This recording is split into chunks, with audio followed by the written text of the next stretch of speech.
kalau kita lihat dari judul ya, memang ini sebenarnya fokus kepada PPK ya. Namun kemudian artinya pokok pemilihan yang masih memiliki tanggung jawab ya di dalam setelah kita acara hasil pemilihan tentu harus juga memahami ya, apalagi nanti berhadapan dengan PPK yang tentunya tidak menerima hasil berita acara hasil pemilihan dan akan bagaimana caranya pokok pemilihan, apakah nanti sepakat dengan PPK ataupun tidak sepakat dengan hasil dari review berita acara hasil pemilihan sebelum SDBG. Nah, jadi sebelumnya mungkin saya nggak perlu memperkenalkan diri lagi Pak Irwan ya.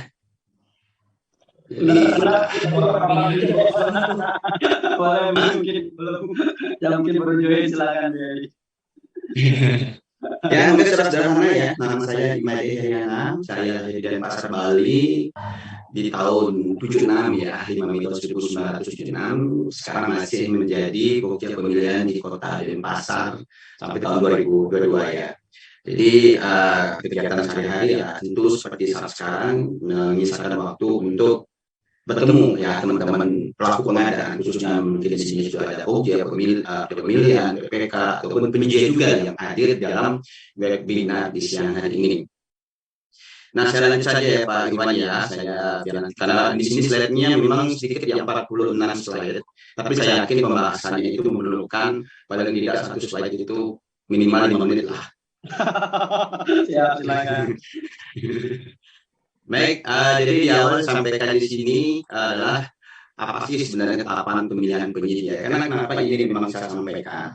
Karena masih teman-teman ya banyak memahami proses pemilihan penyedia itu hanya dilihat dari pada saat pemilihan saja atau paling tidak dari pengumuman tender sampai dengan berita acara hasil pemilihan itu disampaikan. Padahal kalau kita bicara tentang apa sih tahapan pemilihan penyedia itu ya, tahapan pemilihan penyedia itu adalah tahapan yang dilakukan ya setelah persiapan pengadaan sebelum penandatanganan kontrak. Jadi jangan kita memahami, misalkan Pokja sudah menyampaikan berita acara hasil pemilihan, berarti proses pemilihan penyidikan sudah selesai nih, tinggal berkontrak saja. Nah, tentu pemahaman ini perlu kita luruskan sebelum penyedia ini berkontrak ya, yang ada bintang 2-nya, maka masih masuk kepada tahapan pemilihan penyedia. Karena bisa saja calon-calon pemenang yang disampaikan oleh Pokja, ketiga-tiganya bisa saja, kalau ada ya bisa saja gagal berkontrak. Nah, artinya apa? Tahapan pemilihan penyedia ini adalah tahapan setelah ya, artinya setelah, kenapa setelah? Karena setelah perencanaan yang itu ada namanya tahapan persiapan pengadaan. Karena tidak memungkinkan akan ada namanya pelaksanaan pemilihan tanpa adanya penetapan dokumen persiapan pengadaan. Karena kita tahu bersama dokumen pemilihan itu tentu disusun dan ditetapkan berdasarkan penetapan dokumen persiapan pengadaan. Nah, di sini saya juga menyampaikan bahwasanya ada tugas dan tanggung jawab di sini ya. Kalau kita bicara dari tahapan ini, berarti kita akan menemukan dua pelaku pengadaan di sini. Baik dari proses pemilihannya sampai dengan sebelum penandatanganan kontrak. Ya teman-teman mungkin sudah tahu ya. Jadi ada pelaku pengadaan pokja pemilihan dan ada pelaku pengadaan pejabat pembuat komitmen. Namun yang kita perlu pahami bersama, tugas dan tanggung jawab di sini, tugas untuk ya melakukan proses pemilihan sampai dengan berita acara hasil pemilihan disampaikan. Saya menyampaikan tugas dulu ya, nanti saya menyampaikan tanggung jawabnya. Maka tugas di sini adalah pokja pemilihan. Ya, tugas dari berita acara hasil pemilihan sampai dengan sebelum penandatanganan kontrak itu adalah PPK. Lalu kemudian ya kita harus membahas apakah setelah berita acara hasil pemilihan itu disampaikan tanggung jawab pokja pemilihan itu sudah berhenti. Nah, ini yang harus kita pahami bersama. Karena apa? Karena kalau kita bicara tanggung jawab, ya, baik itu dari proses pemilihan sebelum penandatanganan kontrak, pokja pemilihan dan PPK masih ada tanggung jawab. Ya, tanggung jawabnya misalkan kalau kita bicara tentang tugas pokja pemilihan itu kan tadi disampaikan evaluasi pemilihannya sampai dengan ditetapkan pemenang, sampai masa tanggap berakhir, lalu penyampaian berita acara pemilihan. Jadi bukan stop di sana, jadi tanggung jawabnya ada lagi. Tanggung jawabnya adalah ya, ketika misalkan BPK tidak menerima hasil pemilihan ya, yang sudah disampaikan dalam berita acara pemilihan, maka tanggung jawabnya Pokja harus melakukan evaluasi ulang. Dalam hal ini bisa dibuktikan oleh BPK. Ya, begitu juga dengan BPK.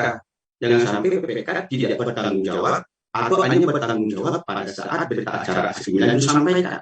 Karena yang namanya proses pemilihan itu ada yang namanya dokumen pemilihan. Sehingga dokumen pemilihan ini kan tadi jelas disusun dan ditetapkan berdasarkan dokumen persiapan pengadaan. Sehingga persyaratan-persyaratan yang sudah ditetapkan oleh PPK dan ditetapkan kembali oleh Pokja Pemilihan ke dalam dokumen pemilihan adalah tanggung jawab PPK. Nah, sekarang kita bicara terhadap sifat-sifat ya, yang dilakukan oleh Pokja dan PPK sebelum kontrak ini dilaksanakan ya. Ini karena materi kita kan sebelum penandatanganan kontrak, jadi bukan kontrak ini sudah ada. Nah, pada saat pemilihan ya sampai dengan sebelum penandatanganan kontrak itu adalah masih bersifat dokumen administratif. Ya, jadi mungkin pada saat proses pemilihan sampai sana itu Pokja Pemilihan melakukan evaluasi terhadap dokumen penawaran secara administratif. Dan begitu juga dari penerbitan SPBJ sampai dengan penandatanganan kontrak hanya fokus kepada BAP. Siapa pelaku pengadaan yang fokus terhadap BAP di sini adalah PPK itu sendiri. Jadi tidak ada yang bersifat teknis di sini atau secara materialnya. Apalagi ada yang misalnya mengajukan personil, melakukan pengecekan alat kembali setelah berita acara hasil pemilihan itu disampaikan oleh Pokja. Sehingga sampai dengan penandatanganan kontrak ya masih hanya bersifat administratif. Nanti kalau sudah kontrak ditandatangani ya itu lain lagi ya. Jadi bersifat teknis pelaksanaan. Misalkan sebelum kontrak dilaksanakan, penyerahan lokasi, lalu penyerahan personil dan lain-lainnya ya. Jadi kita harus bisa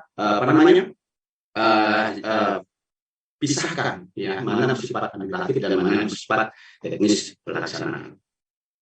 Nah, tujuan materi kita siang hari ini adalah tentunya di sini saya berharap juga pertama adalah PPK dapat melaksanakan review berita acara hasil pemilihan sesuai ketentuan sebelum dibentuk SPBJ. Karena ketentuan ini tentu dari mulainya ya Permen 7 tahun 2019 sampai dengan Permen ya lagi Peraturan Lembaga nomor 12 tahun 2001 akan berbeda sekali ya cara PPK dalam melakukan review BAP sebelum menerbitkan SPBJ. Sehingga PPK di sini seakan mampu mengikuti ketentuan-ketentuan yang sudah diatur di dalam regulasi yang ada saat ini. Selanjutnya PPK dapat memahami bagaimana dan kapan menolak hasil berita acara hasil pemilihan. Ya, kenapa?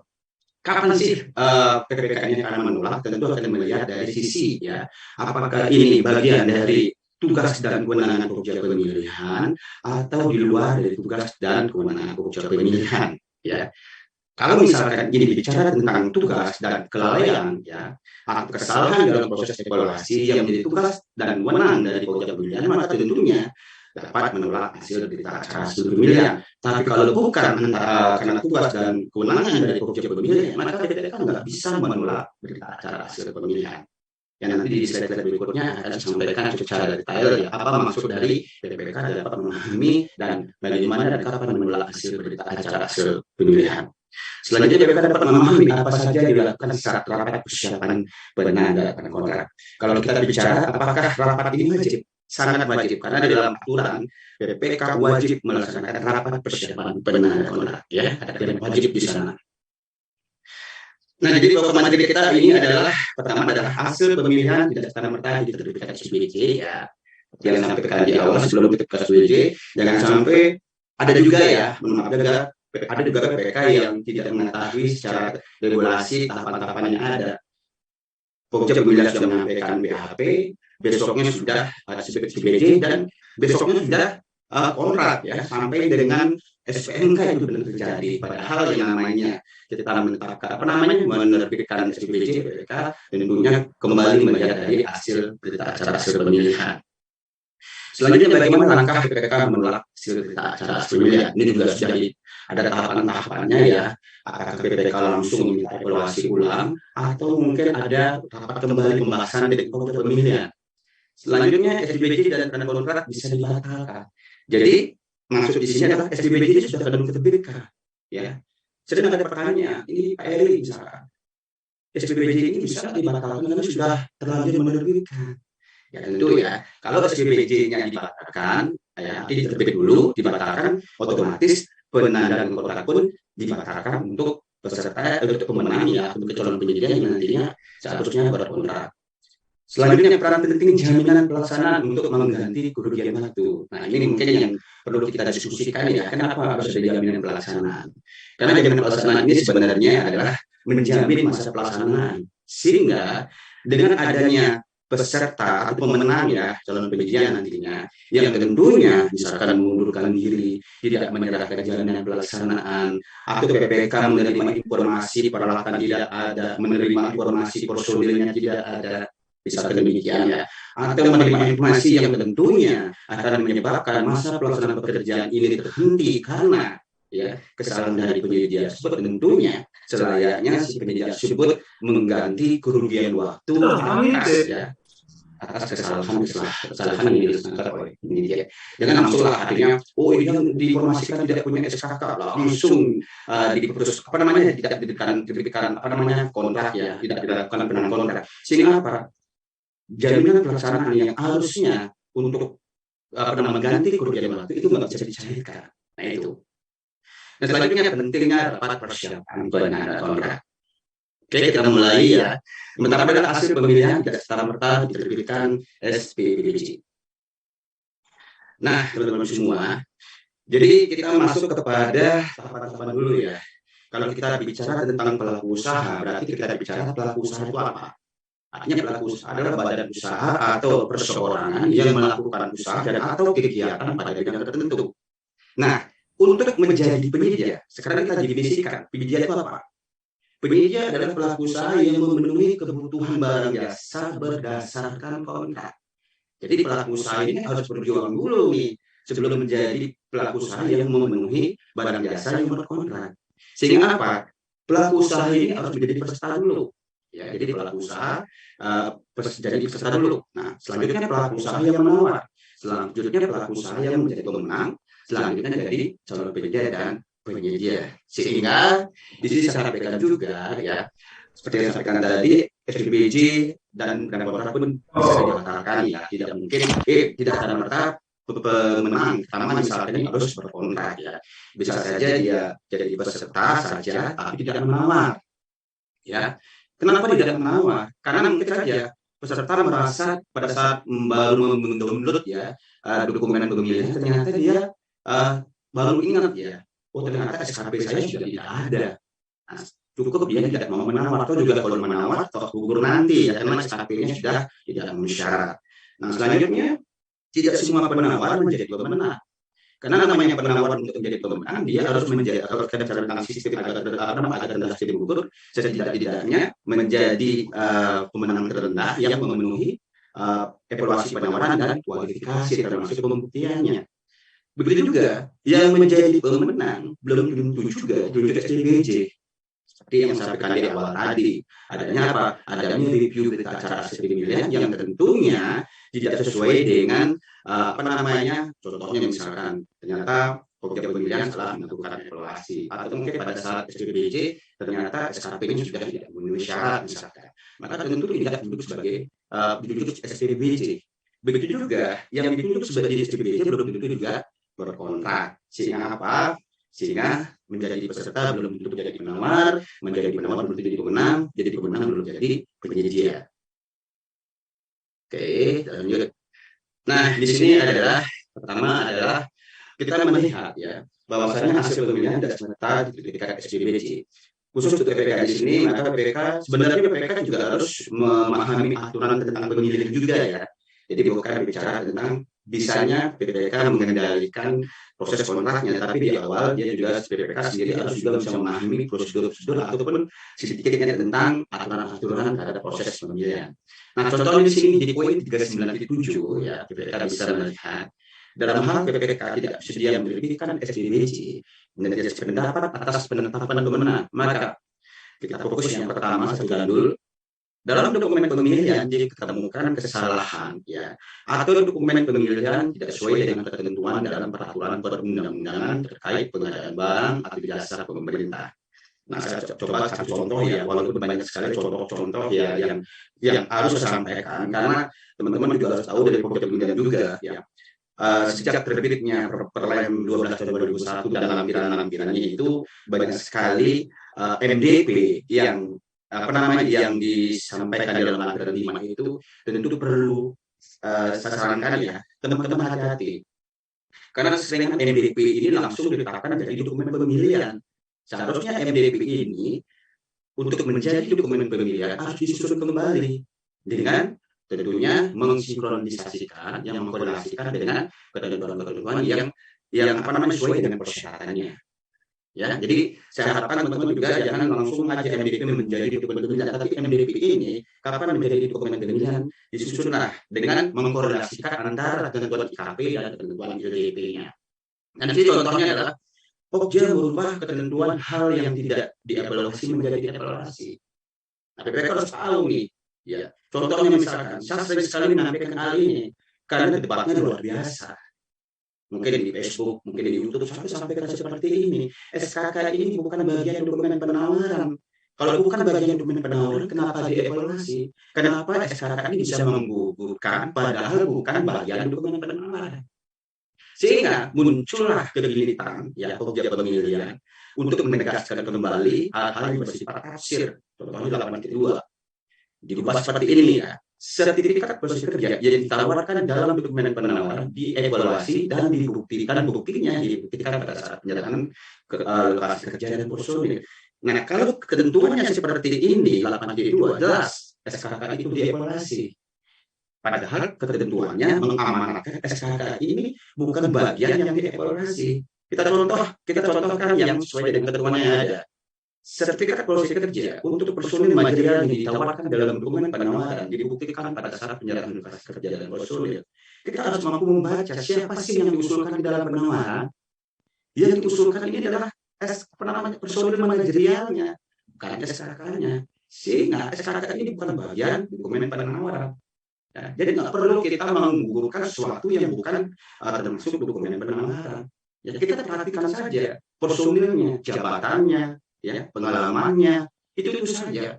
Jadi artinya apa? Ketika misalkan BPK ya menemukan berita acara pemilihan dan di dalamnya Pokja pemilihan menggugurkan peserta karena alasan SKK tidak sesuai dengan kualifikasi yang terinformasi dalam LDP atau mungkin SKK yang sudah tidak berlaku, maka PPK dalam hal ini wajib ya tidak sepakat terhadap penetapan pemenang Pokja pemilihan.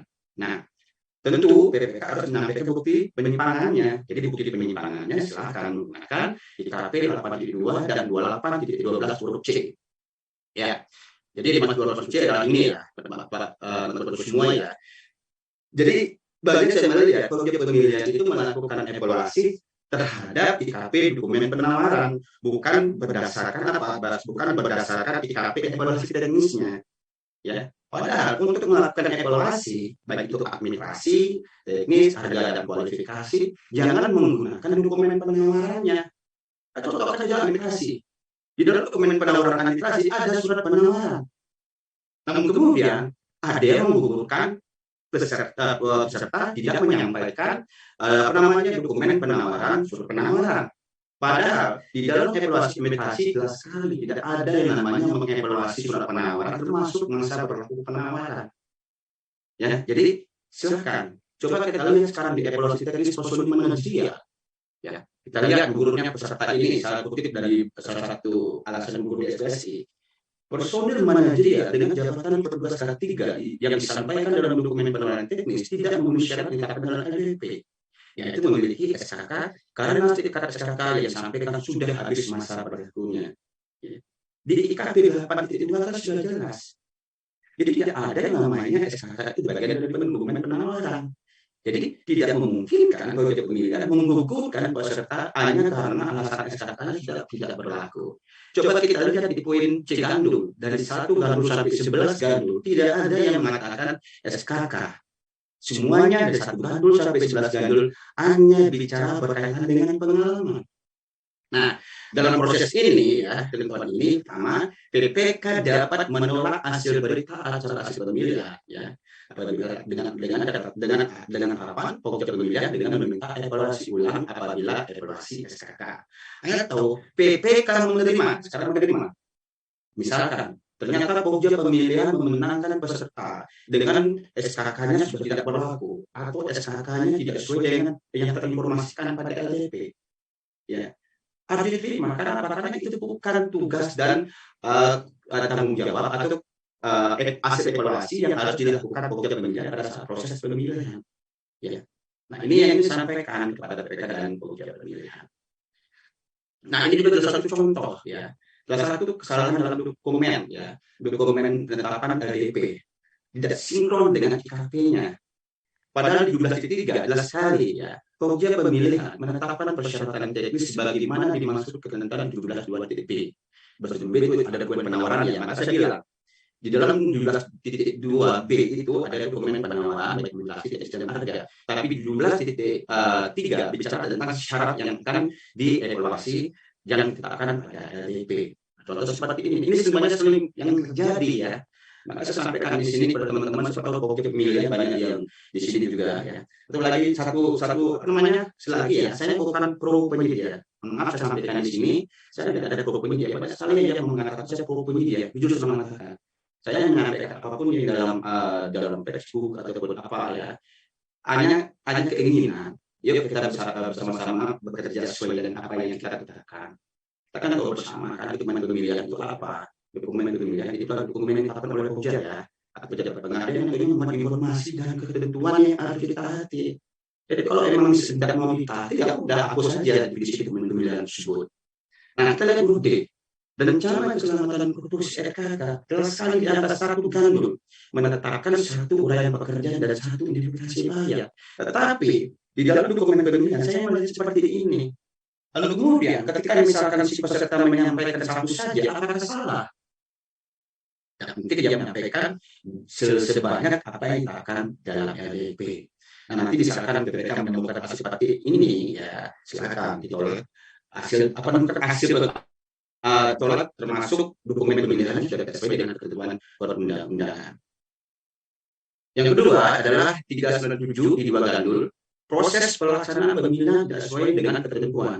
Jadi proses pelaksanaan, ya, jadi termasuk mungkin proses penjadwalan, ya, proses evaluasinya, harus dilihat. Nah, di sini contohnya misalkan, Pokja tidak mengkonfirmasi masa berlaku penawaran dalam hal sudah tidak berlaku atau jadwal tender tidak sesuai. Contohnya seperti ini. Kadang-kadang, ya, saya juga menyampaikan di sini beberapa case ya, selama saya perjalanan mengajar ya. Saya sering tanya di kelas, untuk masa berlaku penawaran berapa sih sebenarnya?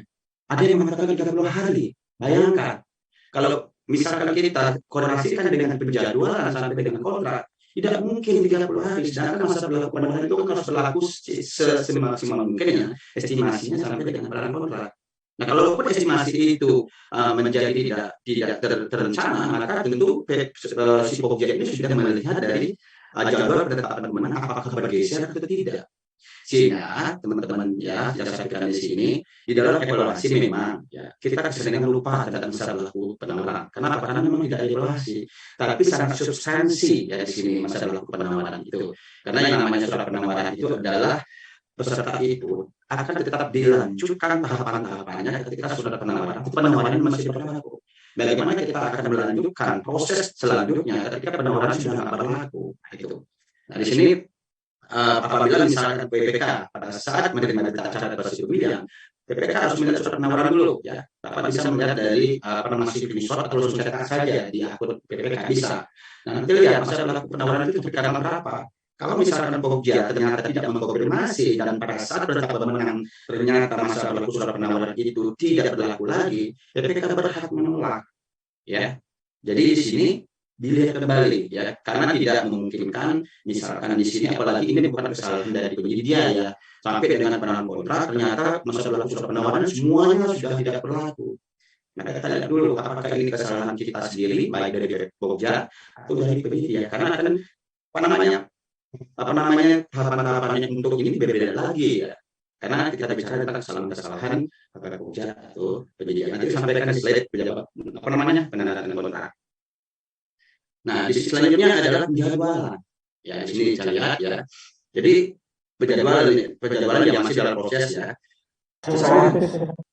Teman-teman, Pokja pemilihan tidak bisa apa namanya mengartikan, ya, mendefinisikan kapan itu sejak, kapan itu setelah, kapan paling kurang, kapan paling cepat. Kita contohkan misalkan penjadwalan apa namanya sanggah. Selama 5 hari kalender, ini kata umumnya setelah ya, bukan sejak. Selama 5 hari kalender setelah pengumuman pemenang di hari pada hari kerja dan jam kerja. Nah, contohnya misalkan di sini ya, ini tanggal 1 sampai tanggal 8. Saya sederhanakan untuk namanya analoginya. Pengumuman pemenang itu di hari Senin. Karena kalau 5 hari setelah bisa saja dilakukan penjadwalan masa sanggah itu di hari Senin setelah pengumuman. Namun kemudian banyak panitia pemilihan itu menghitungnya dimulai Senin itu juga, sehingga akan apa namanya untuk perhitungan 5 hari kalender tentu tidak akan menemukan apa namanya 5 hari kalender ya. Contohnya misalkan kalau kita bicara perhitungan dari tanggal 1 ya Senin 1, 2, 3, 4. Ya berarti di sini ya sebentar dulu ini Senin seharusnya dihitung di angka 2 ya. Jangan lupa setelah. Berarti 1 hari tanggal 2 hari tanggal 3, 3 hari tanggal 4, 5 hari tanggal 5 ya. Teman-teman ya, ini slide-nya agak bergeser ya sebenarnya bukan begini. Artinya gini, ketika misalkan kita menyatakan selama 5 hari kalender setelah pengumuman pemenang, ya berarti kita menghitungnya bukan di hari yang sama, tapi dihitung di hari besoknya, perhitungan 1 harinya. Kecuali misalkan dia dalam katakan sejak, baru dihitungnya sejak tanggal tersebut. Contohnya misalkan tahapan penjelasan. Tahapan penjelasan kurang-kurangnya 3 hari sejak pengumuman tender. Jadi dimulai misalkan Senin, maka 1 hari kerjanya itu adalah 1 ya. 1, 2, 3. Pada tanggal 3 kita sudah bisa melakukan pemberian penjelasan. Ya. Jadi di sini ya, pada intinya kalau 5 hari kalender itu jatuhnya ternyata di hari Sabtu dan atau hari Minggu, maka tentunya kita harus melihat hari kerja dan jam kerjanya. Karena Sabtu Minggu itu bukan hari kerja dan jam kerja, maka geser kembali di hari Seninnya. Ya, ini untuk yang penjadwalan. Kalau misalkan mereka menemukan masa sanggah yang tetap hari kalender, apalagi jatuhnya juga di hari libur atau Sabtu dan Minggu, maka tentu ini merupakan bagian dari proses pelaksanaan pemilihan tidak sesuai ya. Penjadwal itu termasuk pelaksanaan yang menjadi kesatuan dokumen pemilihan. Nah, selanjutnya di 397 agak gandul ya. Dokumen penawaran dan data kualifikasi pemenang dan atau pemenang cadangan tidak memenuhi persyaratan sesuai yang disyaratkan dalam dokumen pemilihan. Jadi mereka harus melihat dulu apakah ada post bidding di sini atau tidak. Post bidding ini adalah melengkapi dokumen penawaran ya. Berbeda dengan klarifikasi. Kalau klarifikasi dokumennya sudah memenuhi persyaratan, tapi pekerjaannya kurang jelas. Ya, bukan melengkapi di sini, tapi klarifikasi menjelaskan atas keraguan dokumen yang sudah memenuhi persyaratan. Contohnya seperti di sini adalah contoh huruf C ya, di evaluasi peralatan. Bukti peralatan yang berupa sewa, yaitu surat perjanjian atau sewa beserta bukti. Jadi bukti kepemilikan. Nah, di sini artinya apa? Post bidding apabila diluluskan hanya menyampaikan surat sewa tanpa bukti kepemilikan. Ya, jadi harus ada surat perjanjian sewa, ya, harus ada bukti kepemilikan. Jadi bukti kepemilikan ini artinya tidak boleh diluluskan tanpa adanya surat sewa karena ini beserta ya. Jadi tidak boleh artinya mengurangi, karena post bidding itu mengurangi, mengganti, menambah kriteria yang ditetapkan dalam dokumen pemilihan. Nah, itu untuk yang kita melihat dari sisi 39.7. Selanjutnya kita bicara yang kedua, penolakan PPK tidak serta-merta menolak hasil berita acara 9 yang meminta evaluasi ulang.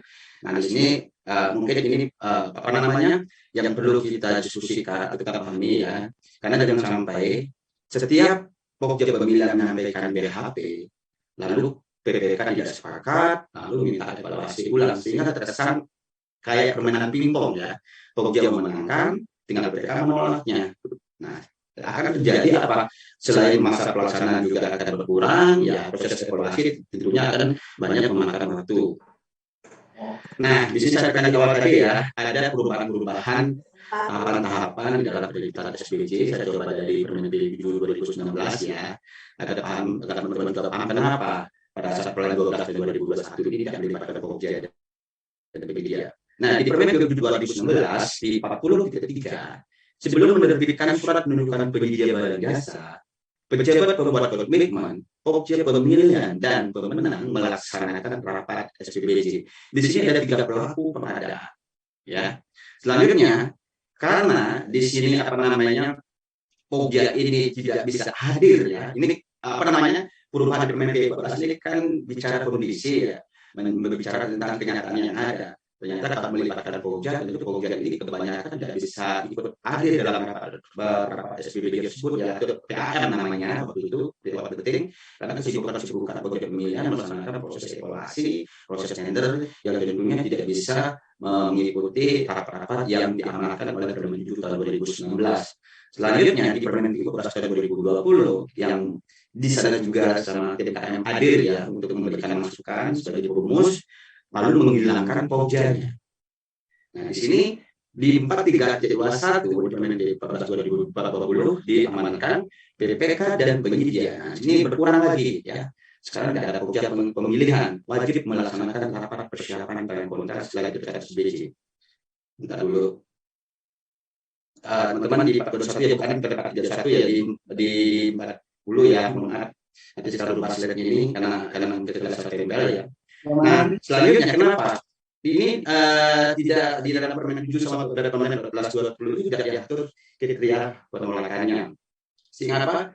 Penyedia itu yang tidak hadir banyak yang digugurkan, misalkan video harus hadir misalkan.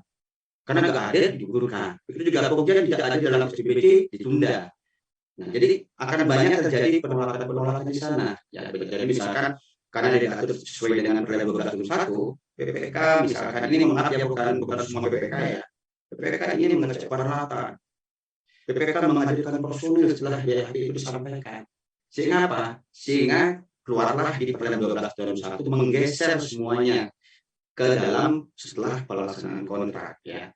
Jadi di sini jelas sekali dalam peraturan tersebut dibuatkan penolakan sebagaimana maksud di huruf A angka 1 sampai angka 3 ya.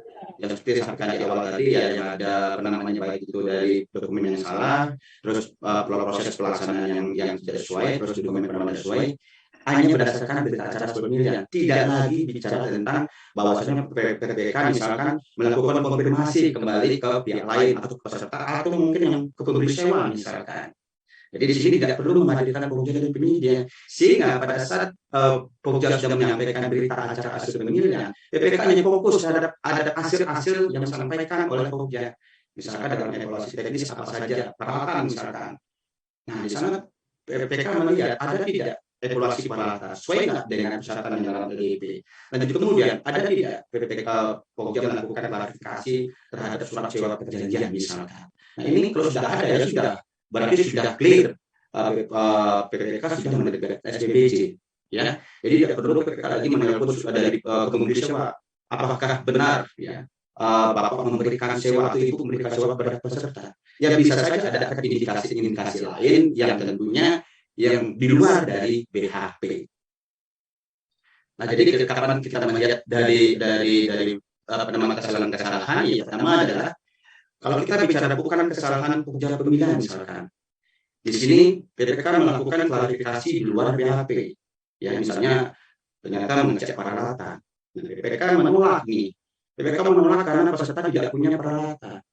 Nah di sini PPK nggak boleh menyalahkan Pogja pemilihan selama misalkan ini bukan tugas dan kewenangan Pogja pemilihan.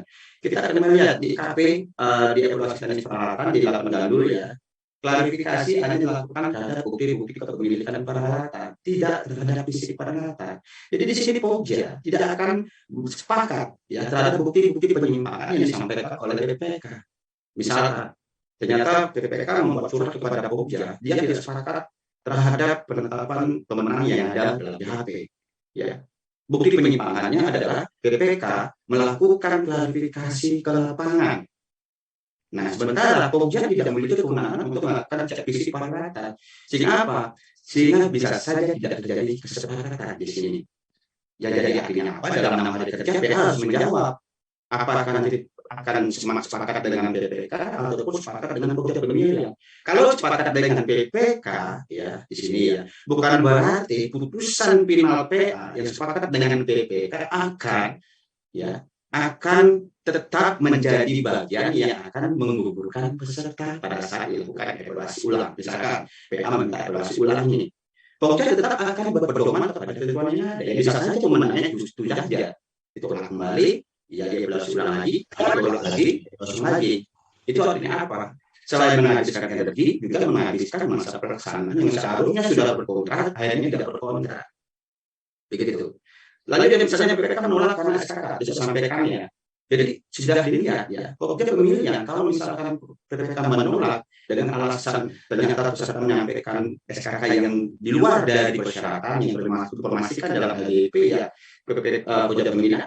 Kalau memang ini misalkan juga tidak ada kesepakatan dan PA memutuskan sepakat dengan PPK ya tetap evaluasi ulang dengan alasan yang sama ya, walaupun peserta itu menyampaikan apa namanya SKK tetap saja dimenangkan oleh Pokja karena memang bukan kesalahan dan tugas dari Pokja untuk melakukan evaluasi baik itu cek fisik peralatan ataupun evaluasi terhadap SKK-nya.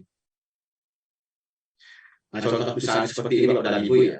Nah, kalau kita bicara tentang surat perjanjian alat ya, ini memang dimungkinkan Pokja pemilih ya, walaupun masih bicara dapat ya, bicara dapat, tapi memang karena namanya ini perjanjian, tentu akan dilakukan klarifikasi oleh Pokja pemilih ya. Apakah benar surat perjanjian sewa ini terjadi antara pihak satu si pemberi sewa dan pihak dua dari si penyewa peserta. Nah, kalau misalkan ini sudah disampaikan di dalam berita acara hasil pemilihan, nah itu termasuk lampiran-lampiran ya selama proses evaluasi, maka dan sudah sah di sini, PPK ini nggak perlu lagi seperti yang sampaikan tadi, menelpon atau mengunjungi langsung si pemberi sewa. Kenapa? Karena ini tugasnya Pokja, bukan tugasnya PPK. PPK hanya melihat dari tahapan-tahapan yang sudah disampaikan berdasarkan berita acara dan lampiran-lampiran yang berkaitan dengan tahapan-tahapan proses evaluasinya. Ya, jadi di sini adalah tugas si Pokja ya. Tapi dalam hal misalkan ternyata pada saat penyampaian berita acara hasil pemilihan ternyata Pokja tidak melakukan klarifikasi terhadap surat sio perjanjian ini dan ternyata PPK menerima informasi atau mengendaki misalkan kenapa ini Pokja tidak melakukan klarifikasi terhadap surat sio perjanjian ya. Jadi PPK bisa saja menolak dengan tadi ya, dengan alasan 397 tadi yaitu tahapan pelaksanaan. Yang tahapan pelaksanaan itu kan ada dua ya, ada pelaksanaan evaluasinya, ada pelaksanaan klarifikasinya. PPK menghendaki adanya klarifikasi, silakan tolak karena memang tugasnya Pokja. Tapi selama itu sudah dilakukan klarifikasi dan dinyatakan dengan berita acara bahwa itu sah sesuai perjanjian, maka PPK tidak perlu lagi melakukan konfirmasi atau klarifikasi kepada pihak lain. Di sini adalah pemberi sewa misalkan. Nah ini Bapak dan Ibu ya, Pak PPK apa yang dilakukan PPK? Contoh di sini saya sampaikan beberapa contoh ya. Ini dari evaluasi teknis yang pertama adalah terkait personilnya. Disampaikan lampiran berita acara lengkap terdapat klarifikasi pengalaman personil. Atau kasus lagi tidak ada klarifikasi pengalaman personil. Kasus yang terjadi, PPK mendapatkan informasi pengalaman personil palsu. Nah, yang saya tanyakan sekarang, pengalaman ini termasuk dokumen penawaran tidak? Nah, kalau masuk dokumen penawaran, maka PPK memastikan kembali ya. Pertama adalah dalam hal Pokja sudah melakukan klarifikasi, maka PPK tidak dapat menolak hasil berita acara hasil pemilihan Pokja. Jadi tugasnya Pokja sudah dilakukan. Dia sudah melakukan klarifikasi pada pihak lain misalkan, pada direktur misalkan, itu dilihat dari berita acaranya. Nah, kalau misalkan ternyata Pokja pemilihan sudah melakukan klarifikasi, maka PPK tidak perlu lagi meminta evaluasi ulang. Langsung saja ya menunjuk dengan cara yang sama kepada pemenang cadangan pemenang satu, pemenang dua ya. Jadi pemenang satu, pemenang dua dengan menggunakan ya IKP ketentuan angka 4 ada dalam IKP ya. Salah satunya adalah peserta di pelanggaran pada pengadaan barang jasa ya, peserta dilarang menyampaikan dokumen palsu atau tidak benar atau keterangan tidak benar untuk memenuhi persyaratan dokumen pemilihan. Nah, pada dasar klarifikasi itu kan Pokja sudah melakukan klarifikasi meminta keterangan kepada direktur misalkan. Ternyata direktur mengatakan, misalkan Pokja menanyakan apakah benar ini pengalaman si X ini, X ini benar adanya. Lalu direktur mengatakan, oh ini benar Pak, ini benar, si peserta ini benar-benar memiliki, personil ini benar-benar memiliki pengalaman sesuai dengan apa yang kami sampaikan. Nah, ketenangan itu pada saat proses klarifikasi kita sudah anggap benar di Pokja. Karena direktur mengatakan benar. Nah, namun kemudian ternyata ada informasi yang dibuktikan baik itu pengaduan dan dinyatakan si personil itu bohong, ya, tidak pernah memiliki pengalaman, maka sanksinya bukan kepada Pokja, tapi sanksinya kepada si penyidik itu sendiri yang telah memberikan informasi atau keterangan tidak benar, sehingga selain tidak diterbitkan SPJ maka diusulkan blacklist. Nah, contoh yang kedua, peralatan. Kasus pertama adalah lampiran berita lengkap, terdapat verifikasi peralatan, ya, termasuk misalnya verifikasi terhadap kepemilikan misalkan. Selanjutnya, yang kedua, tidak ada verifikasi peralatan, sama sekali tidak ada. Nah, ternyata kasusnya PPK mendapatkan informasi si pemberi sewa tidak pernah membuat perjanjian sewa kepada peserta dan diklarifikasi oleh Pokja pembeli. Jadi pemberi sewa ini ternyata tidak pernah, ya, dikunjungi oleh si Pokja. Dan si pensewa mengatakan tidak pernah mengeluarkan surat perjanjian sewa tersebut. Kembali kepada IKP 4 tadi, ya, selama misalkan ada klarifikasi terhadap surat perjanjian sewa yang sudah sah, nggak usah PPK itu menyalahkan Pokja lagi atau melakukan klarifikasi keluar lagi di luar dari BHP. Tapi ketika misalkan seperti ini, ya artinya ketika sudah melakukan klarifikasi dan pada saat klarifikasi persetujuan si pemberi sewa itu mengatakan sah misalkan kejadian tersebut dan ternyata pada saat memberi informasi ternyata tidak benar, ya sudah, berarti keterangan dari apa yang disampaikan oleh penama kepada Pokja pada klarifikasi itu dianggap memberikan keterangan tidak benar. Selanjutnya dokumen RKK. Nah, di sini ketentuan 5 elemen RKK sesuai. Jadi PPK harus melihat dulu nih. Ya, maka saya mengatakan tadi PPK harus bisa memahami ketentuan terhadap proses evaluasi apa saja menjadi substansi terhadap evaluasi terhadap setiap unsur persyaratan. Nah, di sini sama-sama lengkap, ya. Ini ketentuan 5 elemen RKK sesuai. Selanjutnya yang satu lagi ketentuan 5 elemen RKK tidak sesuai. Kasusnya nama paket pekerjaan dalam paket komitmen salah misalkan. Nah, bisa saja kan Pokja pemilihan namanya manusia itu kadang-kadang bisa salah lalai, ya. Ternyata seharusnya gugur pada saat proses evaluasi tapi diluruskan oleh Pokja. Sehingga apa? Ketika misalkan ternyata nama paket pekerjaan sudah salah tapi diluruskan, maka PPK berhak menolak hasil penetapan kembali disampaikan dalam BHP. Selanjutnya evaluasi harga. Ini hanya beberapa contoh, ya. Nah, di sini evaluasi dan klarifikasinya terhadap berita acara harga satuan di atas 100% dan agak timpang. Ya, kita harus sadari, ya, pasti dalam satu paket pekerjaan itu pasti baik itu nilainya terprediksi di atas 80% atau di bawah 80% akan kemungkinan terjadi yang namanya harga satuan penawaran di atas 110%. Dan ini merupakan klarifikasi yang berbentuk wajib, ya. Jadi saya sampaikan juga sifat klarifikasi ada dua. Ya, bisa saja klarifikasi itu bersifat dapat, ada juga klarifikasi bersifat wajib. Nah, di dalam evaluasi harga itu semuanya evaluasi klarifikasinya dengan kondisi yang benar ada, misalkan di atas 100% itu akan menjadi klarifikasi yang wajib. Karena ini berpengaruh kepada kontrak, ya. Jadi kita harus memastikan apakah ada berita tersebut, ya, terhadap harga satuan pekerjaan di atas 100% atau timpang dalam konteks ada tahapan tersebut, ya. Kalau tidak ada, maka PPK dapat menolak. Harus ada. Jangan sampai pada saat nanti kontrak PPK bermasalah dengan kontraktornya atau penyediaannya. Kadang-kadang kan itu yang terjadi, ya. Penyedia dibayar tidak sesuai dengan ketimpangannya, misalkan 20% nih satuan pekerjaannya. Lalu pada saat ada perubahan volume, PPK melakukan negosiasi. Bisa saja antara penyedia dan penyedia ini nggak terima, ya, karena pada saat proses evaluasi tidak diberikan pembuktian terhadap harga satuan pekerjaan di atas 100%. Sehingga seharusnya harga timbang tadi yang 200% itu bisa dibuktikan menjadi harga yang wajar. Sehingga pada saat ada perubahan volume yang lebih 10%, ya, tentu tidak perlu dikembalikan kepada harga satuan atau negosiasi, tetap saja dibayar 200%. Selanjutnya adalah tentang kewajaran harga, misalkan juga ketika ada timpangnya sama ada 100%. Wajar harga ini wajib ada klarifikasi EKH, ya. Kalau misalkan ternyata dia sudah menyampaikan juga ada evaluasi klarifikasi pada ada. Kita lihat juga ketentuan-ketentuan yang sudah diamanatkan SK5. Contoh misalkan, di sini PPK menemukan beberapa MPU tidak sesuai dengan ketentuan EKH. Misalkan, contohnya misalkan upah misalkan. Ternyata upahnya yang ditawarkan peserta itu di bawah UMK, sedangkan PPK sudah menetapkan sesuai dengan UMK. Tapi Pokja Pemilihan tidak mengembalikan pada UMK. Ya, itu bisa ditolak. Ya. Selanjutnya bukti pendukung harga. Ternyata tidak EKH tetap dilaksanakan, tapi bukti pendukung harga yang disampaikan tidak terdapat di dalam lampiran berita acara hasil pemilihan. Jadi jangan sampai Pokja Pemilihan itu menerima ya harga-harga satuan dasar misalnya bahan ya tanpa adanya bukti pendukung harga. Nah itu. Selanjutnya adalah personilnya. Ini terdapat klarifikasi pengalaman personil. Oke, nah ini yang nomor 6 sama nomor 1 beda ya. Nah di sini ternyata kasusnya PPK menerima pengaduan dari personil tidak pernah diusulkan. Jadi bisa saja yang namanya sekarang kan sebenarnya relaksasinya luar biasa ya.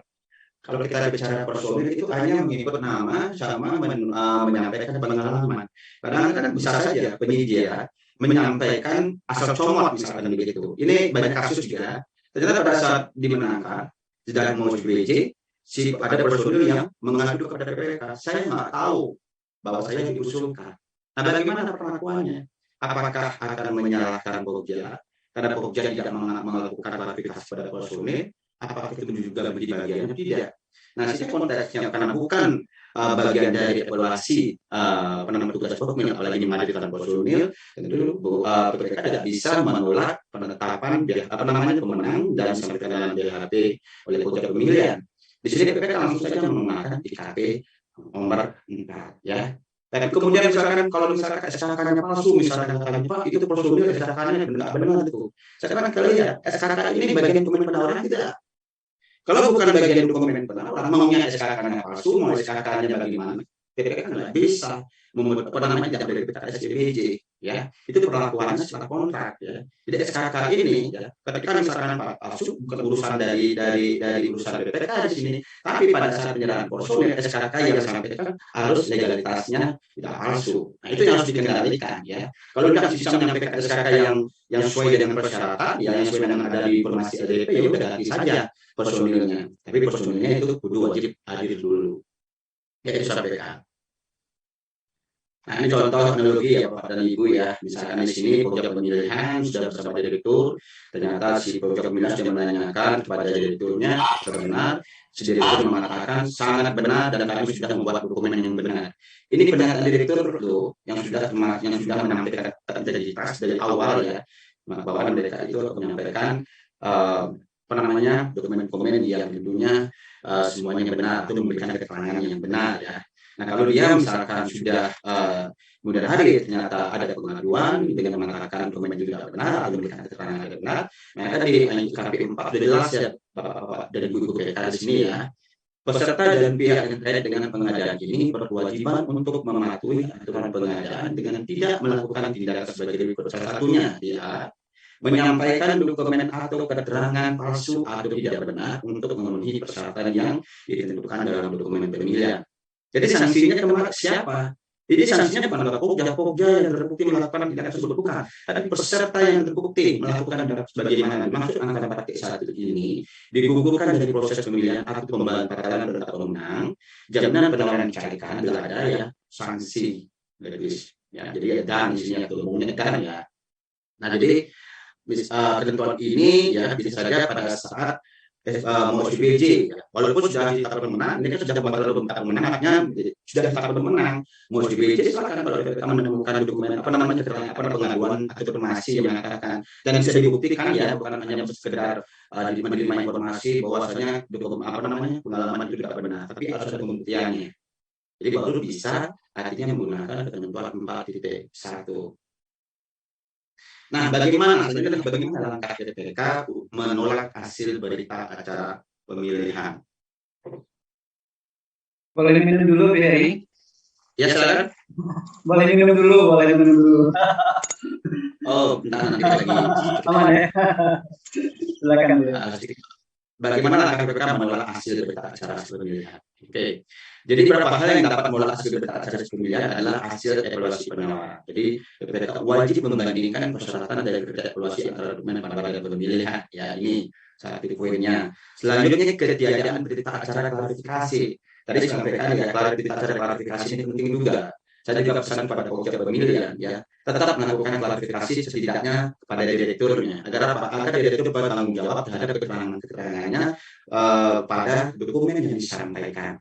Nah, mungkin di sini kalau kita bicara klarifikasi sampaikan di awal tadi adalah berkaitan dengan adanya klarifikasi wajib terhadap kondisi di evaluasi harga yang terjadi ya. Selanjutnya jawaban sanggahan. Jadi BPK wajib nih, misalkan ada sanggahan, ya wajib dulu membaca, benar nggak substansi nggak jawabannya Pogja. Jangan sampai Pogja di sini karena apa namanya takut dibilang tidak bisa bekerja, malahan menjawab sanggahan itu tidak tepat gitu loh. Seharusnya sanggahan ini dibenarkan, tapi pembelaan dari Pogja tidak mau membenarkan sanggahan tersebut. Nah, apabila misalkan BPK membaca jawaban sanggahan tersebut ternyata seharusnya sanggahan itu benar, maka tentu tidak bisa BHP itu diterima gitu ya. Selanjutnya adalah penjadwalan tahapan tender. Nah, jadi BPK silakan ya melihat dulu ketentuan-ketentuan. Jangan sampai ada juga yang menyampaikan pengumuman itu 3 hari kalender, 4 hari kalender ya. Ada juga yang menyampaikan masa sanggahan 3 hari kalender, ada ya. Itu harus pastikan benar enggak pendapat tahapan karena termasuk bagian dari proses pelaksanaan pemilihan. Langkah penolakan di sini adalah pertama adalah review BHP dulu Bapak dan Ibu ya. Bapak dan Ibu mereview BHP. Nah, lihat BHP-nya, misalnya contohnya adalah evaluasi harga, tidak ada klarifikasi, ini evaluasi harga ya, tidak ada klarifikasi ada satuan di atas persen misalkan. Terus dalam penawaran bawah 20%, tidak ada juga klarifikasi pajanan harga, ya, atau klarifikasi yang tidak sesuai dengan ketentuan. Misalkan Pogja tidak sesuaikan dengan upah misalkan. Ini mesti contoh ya nanti di dalam ini apakah nanti proses hanya sesuai dengan ketentuan atau tidak ya. Misalnya masih ada keuntungan sampai sekarang ya. Kalau masih ada keuntungan di dalam di dalam ada klarifikasi berarti di ketentuan pelaksanaan EKH itu tidak sesuai dengan tahapan ya. Nah, ini laporan di HP-nya misalkan ya. Ternyata berita acara nilai ekonomi tersebut tidak ada, berita acara ini tidak ada, ketimpangan tidak ada, berita acara pelanggaran di bawah 20 juga tidak ada. Inilah bukti penyimpangannya. Jadi mereka menyampaikan bukti kepada pokja pemilihan dan meminta evaluasi ulang. Ini artinya bahwa proses pelaksanaan pemilihan tidak sesuai dengan ketentuan. Ini yang dilanggar di Liga 97 adalah di Gandul angka 2 ya. Bahwasanya proses pelaksanaan pemilihan tidak sesuai dengan ketentuan. Seharusnya pelaksanaan apabila ada ketentuan kondisi seperti kewajaran harga atau mungkin klarifikasi terhadap asal dan substansi yang tidak ada, maka pelaksanaan tersebut tidak dilaksanakan sesuai dengan yang tercantum dalam dokumen pemilihan. Pertama adalah tahapan penolakannya. BPK menyerahkan berita acara pemilihan, bukti penyimpangan dan surat penolakan. Misalnya bukti berdasarkan berita acara pemilihan nomor, jadi dilampirkan bukti penyimpangannya, lalu disampaikan surat penolakannya. Langkah kedua, BPK melakukan pembahasan bersama pokja pemilihan terkait perbedaan pendapat atas hasil pemilihan penyedia. Ya, di sini misalkan contohnya pembahasan rapat tanggal 20 Januari tahun 2022. Selanjutnya, dalam hal sepakat, pokja melakukan evaluasi ulang. Jadi di sini ya melakukan evaluasi ulang nih, karena memang kesalahan pokja tidak melakukan tahapan-tahapan sesuai yang diatur dalam ketentuan dalam dokumen pemilihan. Ya, jadi untuk evaluasi ulang, mungkin saya sampaikan di sini juga banyak pemahaman-pemahaman yang mungkin keliru ya. Evaluasi ulang hanya dilakukan pada objek yang tidak disepakati. Misalnya contohnya si peserta ini aja diundang gitu. Padahal namanya evaluasi ulang itu mengundang semua peserta yang menolak, termasuk peserta yang tidak ada klarifikasi pembuktian.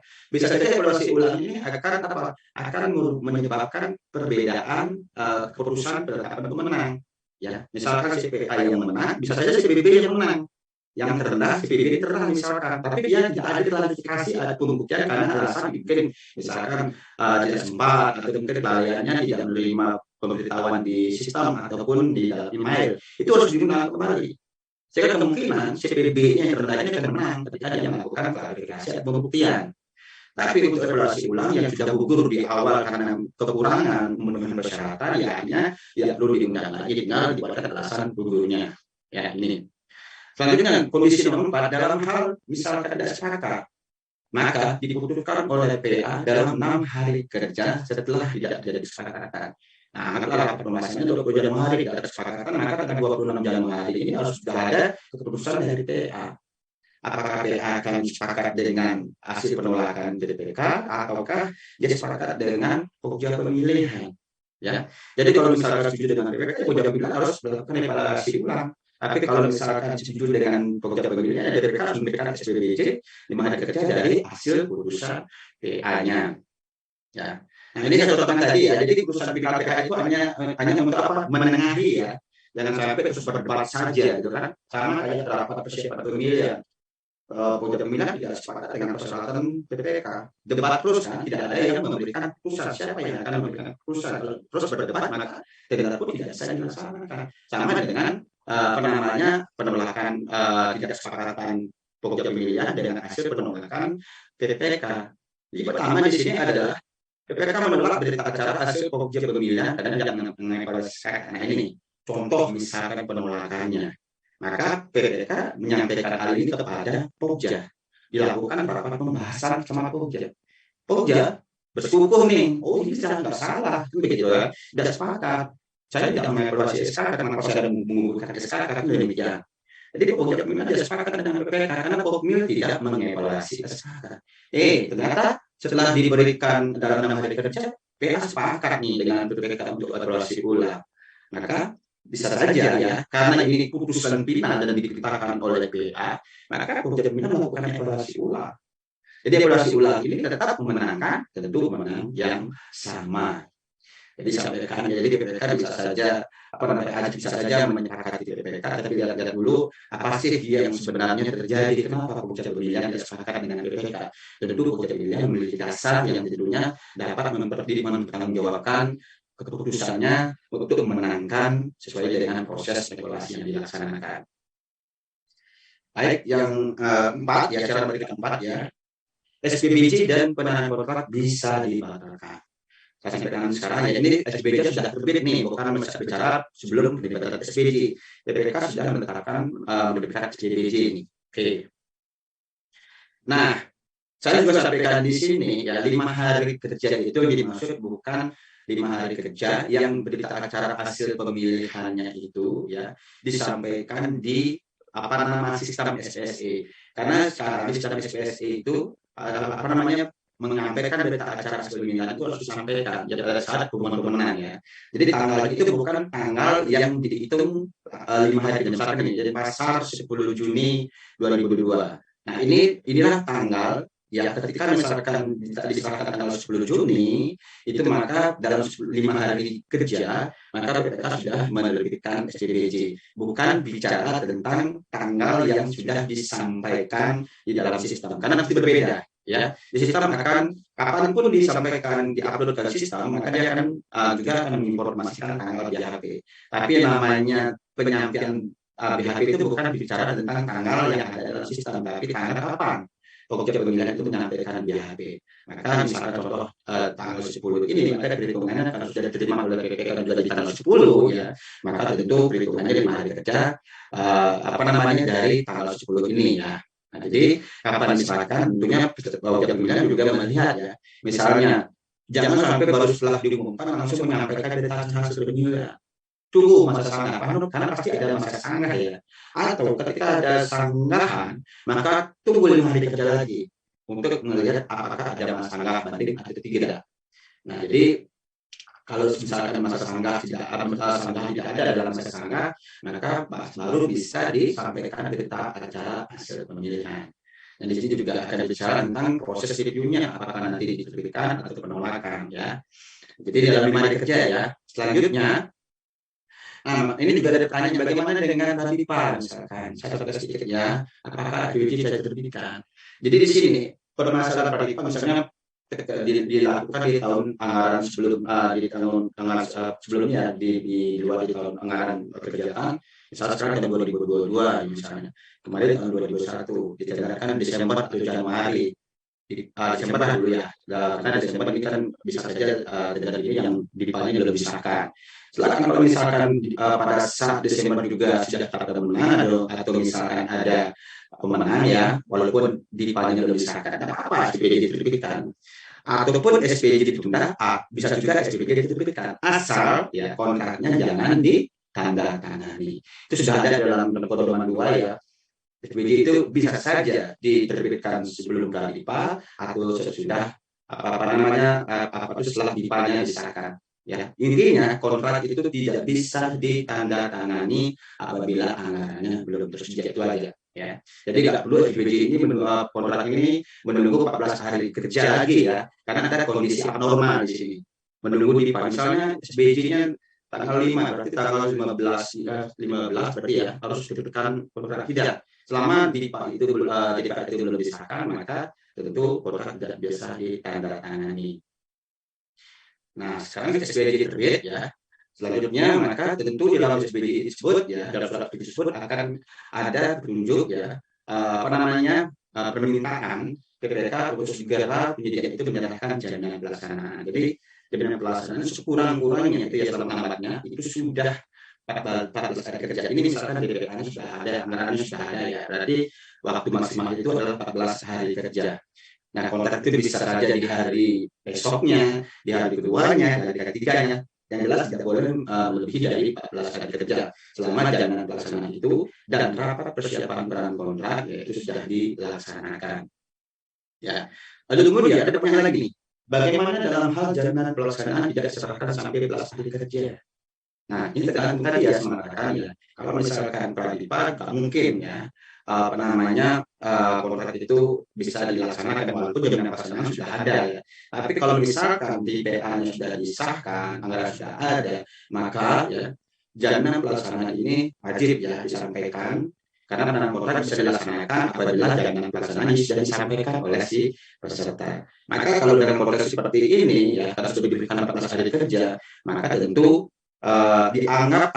dianggap dipersamakan dengan penolakan untuk menandatangani kontrak. Misalkan dalam 14 kerja ini setelah itu tidak menyampaikan jaminan pelaksanaan.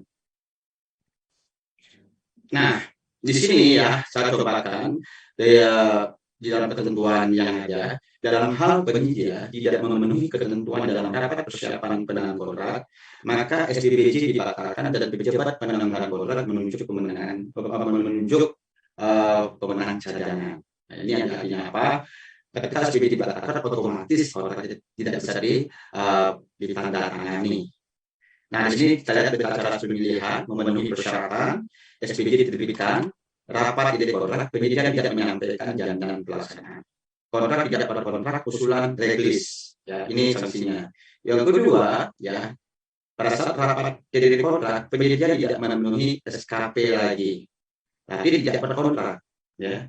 Jadi usulan blacklist akan terjadi dalam hal misalkan ternyata pada saat proses pemilihan dia tidak menyampaikan informasi terhadap pekerjaan-pekerjaan yang sedang dikerjakan, ya. Jadi karena di sini sifatnya komite pemilihan pun tidak harus wajib diketahui ya, karena kalimatnya dalam hal diketahui. Namun kemudian ternyata pada saat mau kontrak ada informasi yang dibuktikan ternyata si peserta penyidikan itu yang berkontrak ini ternyata dibuktikan memiliki sudah punya 5 SKP, maka itu usulannya blacklist juga. Karena si peserta penyidikan ini tidak menyampaikan informasi berkaitan bahwasanya dia sudah dapat melaksanakan pekerjaan sedang berjalan. Selanjutnya, mundur karena masa berlaku penawarannya sudah tidak berlaku. Kontrak tidak bisa berkontrak, ya. Sanksi tidak kena sanksi. Nah, inilah yang maksud peraturan itu ya. Walaupun masa berlaku surat penawaran itu tidak dievaluasi, tapi sangat penting esensinya di sini. Karena bisa saja ya peserta penyedia itu berhitung-hitungan dulu nih. Oh, kalau saya berkontrak, saya rugi nih. Harga besi naik, harga baja naik, harga semen naik, bisa kan begitu. Tapi dia lihat, masa berlaku surat penawaran saya nggak habis nih. Berarti saya bisa mundur nih gitu. Bisa saja dengan demikian. Maka dia nggak kena sanksi. Bagaimana kita mengenakan sanksi dengan penawaran yang sudah tidak berlaku? Nah itu analoginya Bapak Ibu ya. Selanjutnya pada saat rapat ide kontrak secara sah ditetapkan daftar hitam. Nah tentu tidak bisa kontrak juga ya. Karena apa? Karena sudah ada ketentuannya peserta yang terkena daftar hitam itu yang sudah dibuktikan dengan ketetapan dari PA, maka itu tidak bisa melaksanakan tender seharusnya ya, karena mungkin keterlambatan terhadap memahami apa namanya, mengetahui ada ketetapan dari PA tersebut terlambat misalkan. Saat itu apa namanya, sanksinya nih sebenarnya ya kalau kita bicara tentang blacklist itu bisa dikenakan blacklist berkali-kali loh sebenarnya ya. Karena apa? Tergantung dia sudah tahu nih yang namanya penetapan blacklist oleh PA itu diawali dengan proses apakah nanti misalnya proses di pemilihannya di tahun sebelumnya dia ternyata terkena blacklist, maka ada namanya pemeriksaan dari Pokja. Ya nanti juga ada usulan. Begitu juga dari PA juga akan menyampaikan surat penetapan blacklist itu kepada si peserta. Seharusnya peserta ini tidak boleh mengikuti tender lagi. Tapi karena dia tidak sudah melawan fakta integritas, yang salah satunya adalah tidak masuk daftar hitam, tapi dia melabrak ketentuan tersebut, ya seolah-olah dia itu mengabaikan terhadap informasi penetapan PA tersebut, ya maka bisa saja dikenakan sanksi kembali usulan blacklist. Ya, bisa saja pada saatnya sebenarnya 1 tahun 5 bulan lagi dia sudah penetapannya sudah berakhir, maka pada saat ini tambah lagi dengan usulan blacklist. Ya, jadi bisa saja nambah lagi blacklistnya dan tidak bisa mengikuti pelaksanaan tender. Ya. Nah, selanjutnya adalah mundur karena perusahaannya pilot dibuktikan dari pengadilan niaga. Ya bagaimana kita akan melaksanakan kontrak ya dengan perusahaan-perusahaan yang tentu sudah valid. Nah ini tentunya kita akan kena sanksi karena sudah dibuktikan dari pengadilan ya bahwa perusahaan ini valid bangkrut ya itu.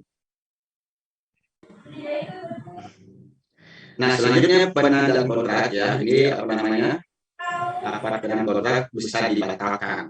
Nah, ini ada di 7.3.1 yaitu di sini adalah sebelum penandaan kontrak dilakukan rapat persiapan dan kontrak antara pejabat penandaan kontrak dengan penyedia yang sedikit membahas hal sebagai berikut ya.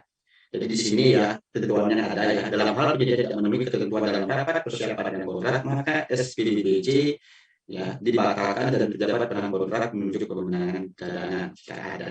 Mari kita kupas satu-satu ya terhadap tahapan-tahapan ini. Nah, saya ingin sampaikan juga bahwasanya ya finalisasi, pertama kan finalisasi ya di sini ya, finalisasi rancangan kontrak. Jadi finalisasi ini ya apa namanya pemahamannya adalah bukan menambah rancangan kontrak. Soalnya yang belum terisi ya misalkan nama penyedia ya. Selanjutnya bukan mengganti rancangan kontrak, bukan mengurangi ya. Dan juga tidak ada istilah addendum rancangan kontrak. Ya.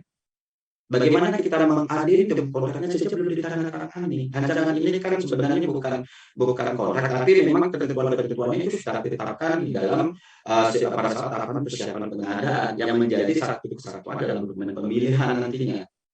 Nah, rancangan kontrak ini hanya bisa dirubah hanya mengurangi masa pelaksanaannya saja. Nah, di dalam ketentuan pedoman ya di Perpelem, penyusunan rancangan kontrak bertujuan sebagai pedoman bagi pokok pemilihan dalam proses pemilihan dan pedoman bagi penyedia dalam menyusun penawaran ya.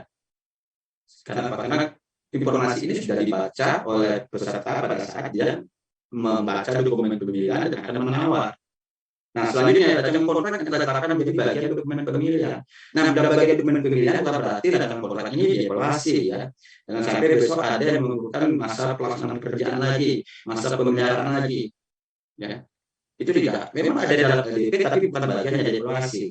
Tapi menjadi informasi kepada peserta yang akan ikut tender tersebut ya.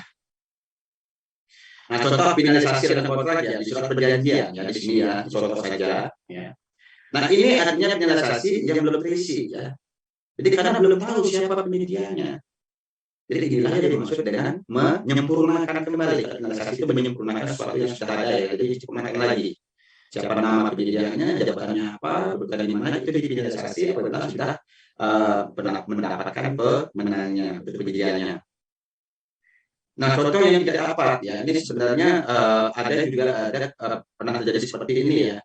Di dalam rancangan kontrak sudah ditetapkan sebagai informasi ya kepada peserta, ternyata kontraknya adalah kontrak gabungan dan lembaga satuan ya. Tapi diganti menjadi kontrak khusus. Ini nggak boleh.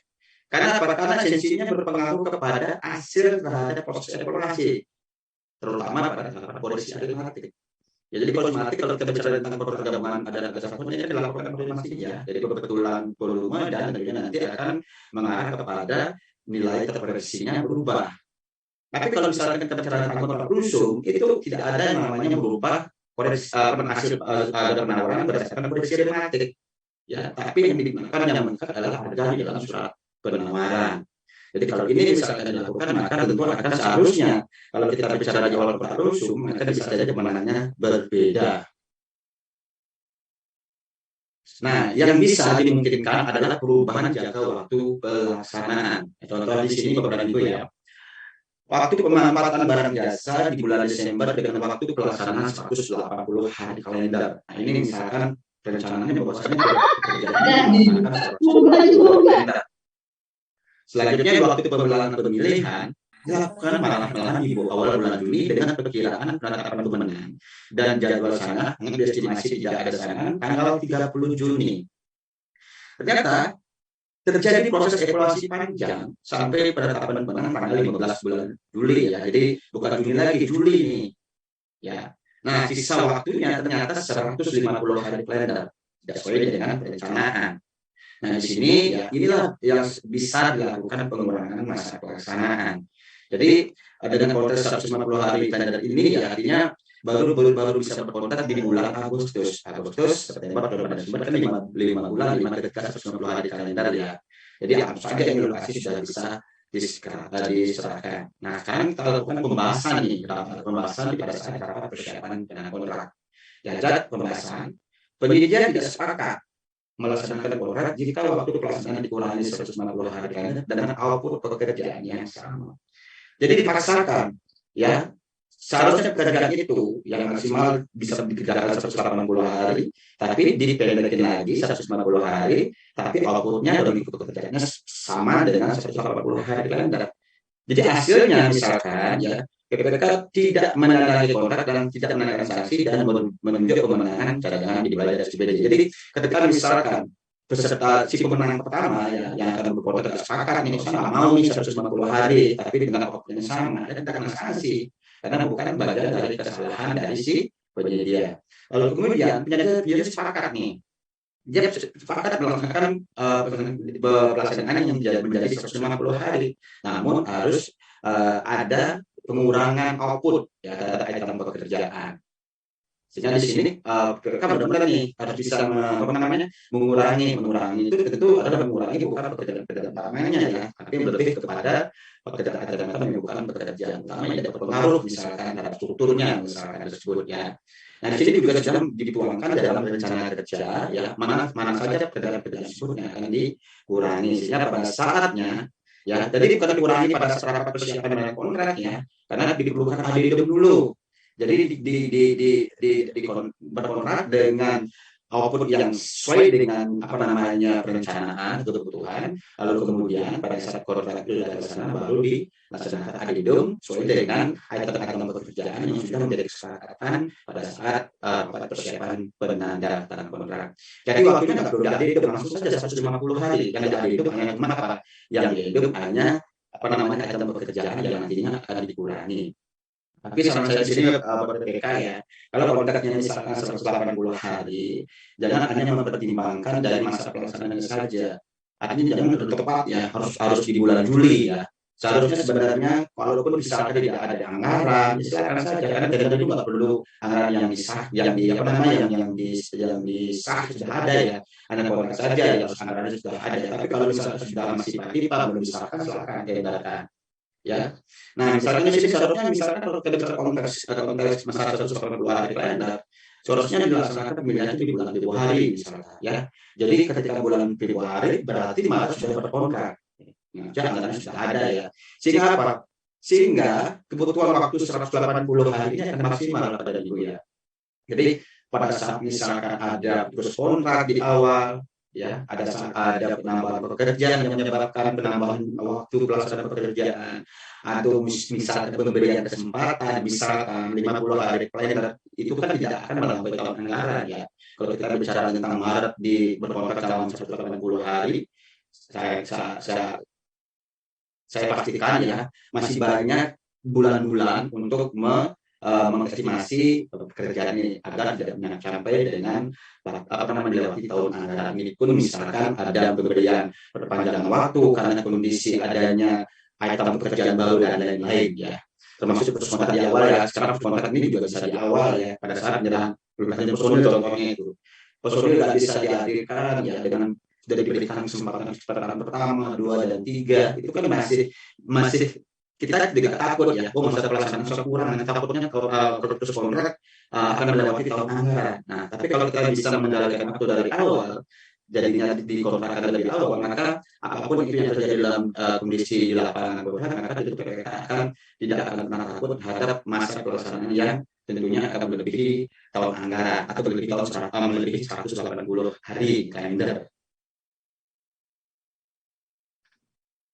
Nah, kalau kita bicara tentang dokumen kontrak dan kelengkapannya, masih ada waktu ya Pak Irwan ya? Masih Pak, masih ada, silakan. Oke. Nah, sekarang kita bicara tentang, di sini saya akan menjelaskan kelengkapan surat penawaran dan lampiran A-nya Bapak Ibu ya.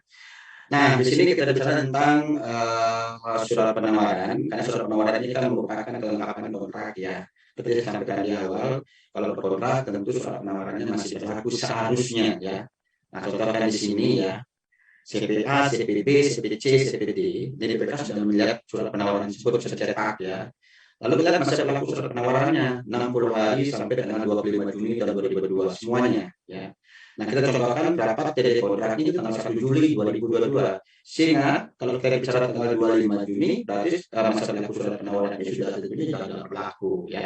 Kita melihat dari proses berkaca hasil pemilihan. Salah satunya adalah di dalam persiapan kontrak adalah PPK memastikan kembali hal-hal yang diklarifikasi dan informasi pada saat proses evaluasi penawaran.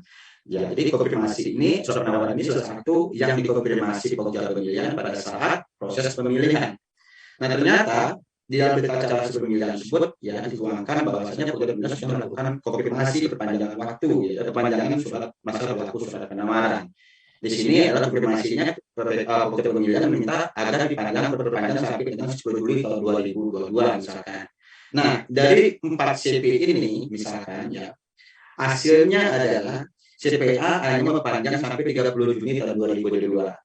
Selebihnya memperpanjang sampai dengan sesuai dengan permintaan dari Pokja, karena Pokja sudah melakukan estimasi ini ya. Kontraknya kemungkinan bisa di bawah tanggal 10 Juli tahun 2022. Nah, karena di sini ya anggap lagi pemenangnya di CPA ini, artinya apakah masa berlaku surat penawarannya ini sudah berlaku dan ini bukan kesalahan Pokja ya, karena Pokja sudah mengkonfirmasi, maka si PPA ini bisa berkontrak. Ya, karena masa berlaku surat penawarannya tidak berlaku, maka PPA akan berkontrak kepada CP-CP lain atau pemenang cadangan satu yang masih masa berlaku surat penawarannya ya. Selanjutnya ini bukan kesalahan Pokja dan BPK ya. BPK melihat dan Pokja juga lalai di sini, tidak ada konfirmasi. Dengan hal ini tentu penyidik ini bisa saja tidak mau mundur dari kontrak ya. Karena dia tidak diberikan konfirmasi oleh Pokja pemilihan pada saat proses pemilihan, diabaikan. Sehingga pada saat BPK melihat ternyata masa berlaku penawarannya habis. Dan ternyata ditanyakan kepada Pokja mengatakan hal lain di sini ya. Maka tentunya kalaupun misalkan di sini ternyata PPK tidak mau berkontrak, maka tentunya menjadi kerugian dari penyedia, kan begitu. Sehingga memang di sini harus ada kebijakan-kebijakan ya, dari PPK misalkan akan memberikan surat pernyataan yang tidak menjadikan masa berlaku penawaran kelalaian arbitrasi. Nah, kalaupun misalkan ternyata peserta ini mundur, artinya tidak mau berkontrak ya, PPK juga tidak bisa menaikkan sanksi. Itu aja sih.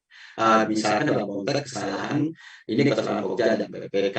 Ya, kalau yang tadi awal bukan kesalahan Pokja dan PPK karena Pokja sudah melakukan konfirmasi kepada peserta.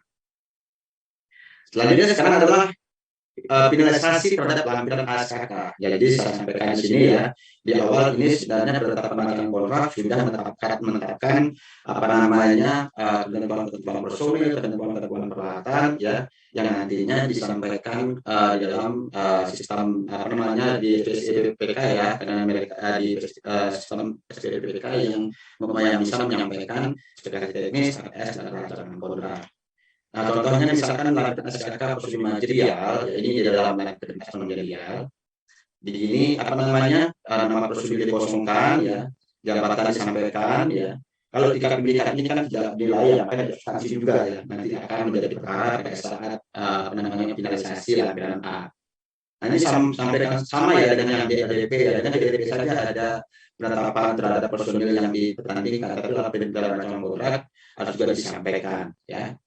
Nah, dan kemudian pada saat persiapan dalam kontrak, PPK memasukkan nama-nama yang sesuai dengan usulan dari penawaran peserta. Misalkan Dono dan Indro misalkan kita temukan, jadi menggunakan data penawaran di sini.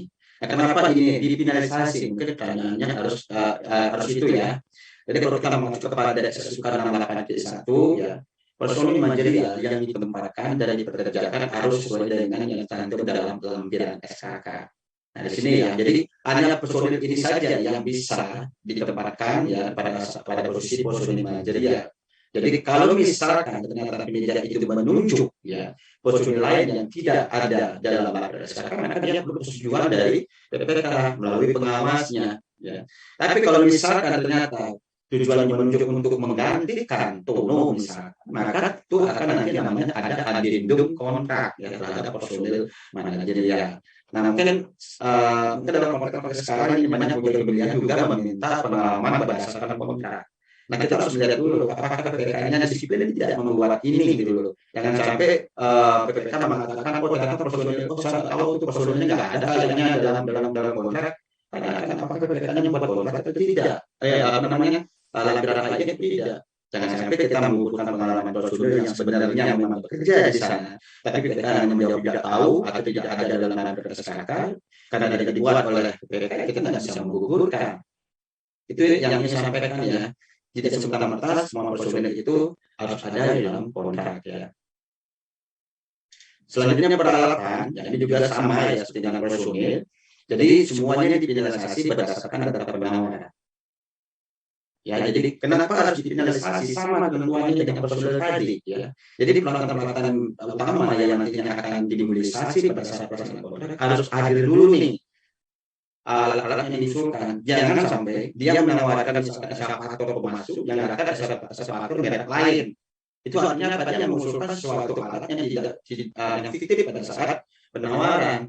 Jadi ini harus ada dulu nih alat ini, baru nanti misalkan mungkin mereka melihat dari sisi apa namanya umur, misalkan umur alatnya itu sudah agak mungkin akan mempengaruhi kepada rencana itu kerjaan produksi, bisa saja PPK minta pergantian ya selama memang pada saat proses pemilihan eskavator ini sudah sesuai dengan jenis, kapasitas dan jumlahnya ya itu. Jadi yang saya pesankan di sini, kawalah personil dan peralatan yang diusulkan dalam penawaran. Jangan sampai PPK menerima ya personil dan atau peralatan yang berbeda dengan penawaran. Jadi harus sama dulu ya. Kalau personil dihadirkan, kalau alat dimobilisasikan. Jadi harus dikendalikan itu dulu. Permasalahan ganti mengganti itu sudah ada ya dalam SSUK. Termasuk harga sekarang termasuk dalam harga timpang ya. Jadi saya mengatakan ya mungkin 1% saja tidak ada harga timpang ya, kemungkinan ya. Itu pun kalau misalkan harganya bocor ya. Tapi kalau misalkan ini namanya ada, maka nanti pada saat finalisasi PPK harus sudah menetapkan data seperti ini dalam lampiran SKK. Karena inilah yang akan dikendalikan oleh PPK pada saat apabila contohnya di sini pekerjaan A ya dengan harga satu HPS 500.000, tapi dia misalkan harga data penawaran 1 juta, maka dia itu timpang 200% ya. Maka ketika misalnya ini tidak ada perubahan volume dalam data penawaran tersebut, maka itu tetap dibayar sebesar 200% atau ketimpangan ya. Tapi kalau misalkan ada perubahan belum mau dalam data penawaran tersebut, maka tidak bisa berlaku harga satuan penawaran 1 juta ini. Yang berlaku adalah harga negosiasi. Nah, kenapa harus dipinalisasi? Karena pada saat ada ketentuan di proses pemilihan ada evaluasi harga, ada satuan penawaran 100%, maka memang tugasnya Pokja ini akan melakukan klarifikasi. Ya, selanjutnya di dalam SSUK disebutkan apabila dari hasil proses penawaran terdapat harga satuan timbang, maka harga satuan timbang tersebut hanya berlaku untuk kuantitas pekerjaan yang tercantum dalam dokumen pemilihan. Untuk kuantitas pekerjaan tambahan digunakan harga satuan berdasarkan hasil negosiasi. Ya. Jadi ini ya untuk yang agak timpang. Selanjutnya ini tusuk kontraknya ya. Sekarang beda lagi nih antara Permen P12 dengan Perlemnya sangat-sangat berbeda ya. Karena pada saat proses evaluasi Supon dengan nilai pagu di atas 25 miliar ya, itu peserta itu hanya menyampaikan kesesuaian ya, sesuai dengan penetapan Supon yang ada dalam LDP. Jadi misalkan kalau dulu kita bicara tentang penetapan support itu di dalam apa namanya proses evaluasi itu sudah sampai ke legalitas dari subjek sendiri, baik SBU-nya, baik nominasinya siapa, lokasinya di mana, itu berlaku di dalam Permen 2020. Tapi sekarang tidak perlu lagi Pokja Pemilihan itu melakukan klarifikasi terhadap legalitas, terhadap subjeknya siapa, kualifikasinya apa, itu nggak perlu. Cukup peserta itu menyampaikan apa yang kita sudah tetapkan di dalam LDP, apa yang ditetapkan Pokja Pemilihan dalam LDP. Contohnya pekerjaan beton, pekerjaan baja seperti yang disampaikan dalam MPTIC ya, ini sudah ditetapkan dari awal ya. Kalau dia sudah menyampaikan pekerjaan beton, pekerjaan baja, pekerjaan taman, misalnya seperti itu udah clear, tidak perlu klarifikasi. Karena kapan dinominasikan dan kapan diklarifikasi itu nanti pada saat namanya pre-conversion meeting ya, tapi dinominasikan pada saat rapat persiapan penandatanganan kontrak. Jadi di sini DPK hanya mempertanyakan, itu pekerjaan beton siapa? Oh ternyata misalnya contoh di sini PT Garuda misalkan. Terus alamat superator di mana? Jakarta. Terus kualifikasi siapa? Oh ternyata menengah. Nah, terus keterangan di sini legalitas tidak diminta ya pada saat rapat persiapan penandatanganan kontrak.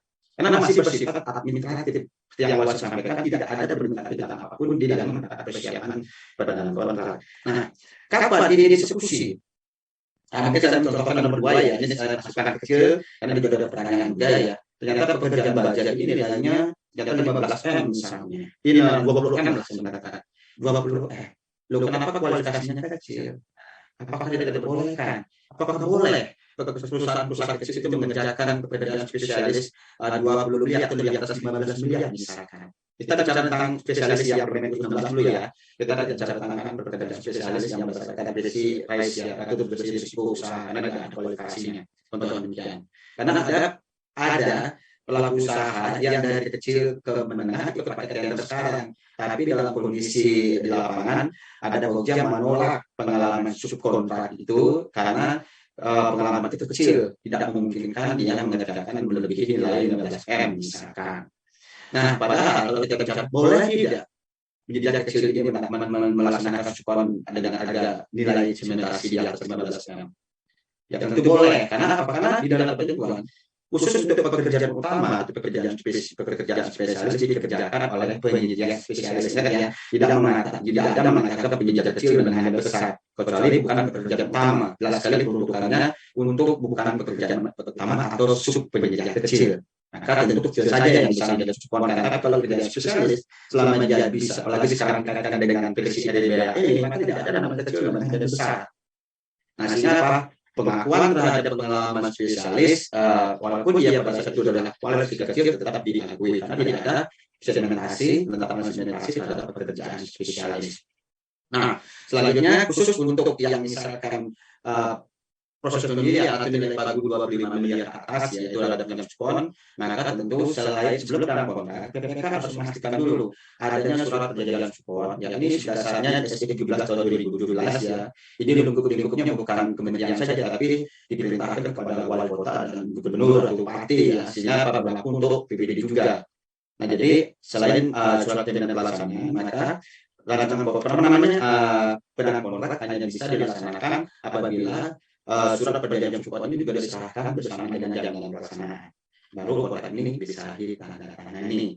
Selanjutnya, karena sudah dipinalisasi dan dinominasikan pada saat rapat persiapan dengan kontrak terhadap pekerjaan subkon, maka klarifikasi terhadap pemenuhan legalitas dan kesesuaian terhadap pelaku usaha yang dinominasikan terhadap lingkup pekerjaannya, maka dilakukan pada saat PCM ya. Jadi pada saat proses evaluasi ya, pada saat PCM. Kalau misalkan tidak sesuai ya, maka PPK wajib meminta pergantian pelaku sub penyediaannya. Nah, begitu ya Bapak Ibu ya, karena memang wajib ada subkontrak dengan nilai pagu 25M. Selanjutnya adalah peran penting jaminan pelaksanaan. Nah, kalau kita bicara tentang jaminannya ya sampai dengan penandatanganan kontrak ya, nanti kita akan ketemu dengan jaminan penawaran, jaminan banding, jaminan pelaksanaan. Nah, mungkin untuk jaminan penawaran, teman-teman harus tahu ya, ini hanya untuk menjamin penawaran dengan nilai korupsi paling sedikit di atas 10 miliar. Kalau saham banding ini tidak berdasarkan nilai berapapun nilainya, yang 200, yang penting tender ya, maka tentu ada jaminan saham banding kalau peserta menyampaikan saham banding. Selanjutnya jaminan pelaksana untuk menjamin masa pelaksanaan ya. Jadi jaminan pelaksanaan kan berlaku sampai jaminan pembayaran itu diserahkan. Jadi apapun itu jaminannya ya, ini bukan dalam pelaksanaan saja, maka silakan PK ataupun Pokja misalkan proses evaluasi melakukan klarifikasi terhadap keabsahan dari hasilnya jaminan pengadaan, termasuk jaminan penawaran, saham banding, dan jaminan pelaksanaan.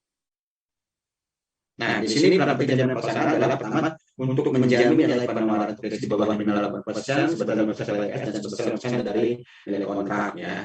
Jadi misalkan nilai LPS 1 miliar, nilai penawarannya 80 juta, maka substansinya 80%, maka hanya 5% dari nilai kontrak. Tapi kalau misalkan nilai penawarannya di bawah 800 juta atau 79,99%, maka nilai jaminannya besar kali nilai APS. Selanjutnya, jaminan pelaksanaan ini jaminan yang wajib diserahkan sebelum penandatanganan kontrak. Ya, itu peran pentingnya ya. Ini mungkin teman-teman sudah memahami semua. Selanjutnya, untuk pelaksanaan atau memutus kontrak dalam hal penyedia tidak mempertahankan jaminan pelaksanaan. Di sini artinya apa? Kadang-kadang misalkan saja di dalam kondisi kontrak ya, jaminan pelaksanaan misalnya masa pelaksanaan misalkan 100